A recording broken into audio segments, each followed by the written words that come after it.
Le syndrome du harnais. C'est quoi ce syndrome-là? Le syndrome du harnais, c'est aussi simple que de dire que c'est un travailleur qui est en suspension dans son harnais. C'est ça le syndrome du harnais. Puis pourquoi c'est dangereux, ce syndrome-là? C'est que lorsqu'on a un travailleur qui est en suspension dans son harnais, bien, les sangles en entour des cuisses deviennent tellement serrées que le retour du sang vers le cœur, il se fait plus. Okay? Donc, qu'est-ce qui va arriver dans cette situation-là? C'est que si on a un certain volume sanguin qui ne revient plus au cœur, bien, l'organisme, notre corps humain, comment il va faire pour compenser ça? C'est qu'il va augmenter les fréquences cardiaques, il va augmenter la pression artérielle également pour compenser le manque sanguin qui est emprisonné dans les cuisses. Sauf que le cœur ne fait pas la relation entre je manque du sang parce qu'il est bloqué dans mes cuisses. Donc, en augmentant la fréquence cardiaque, il va continuer à envoyer du sang dans les cuisses. Qu'est-ce qu'il va faire?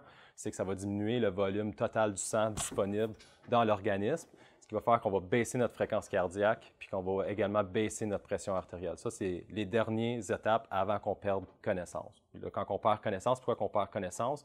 C'est un principe naturel de perdre connaissance de notre organisme quand il n'y a plus assez de sang qui monte au cerveau et au cœur, parce que la gravité fait que quand on tombe sur le dos, quand on perd connaissance, la circulation se refait naturellement. Sauf que là, on est suspendu dans notre harnais, puis on reste en position verticale, donc ça n'améliore pas notre situation.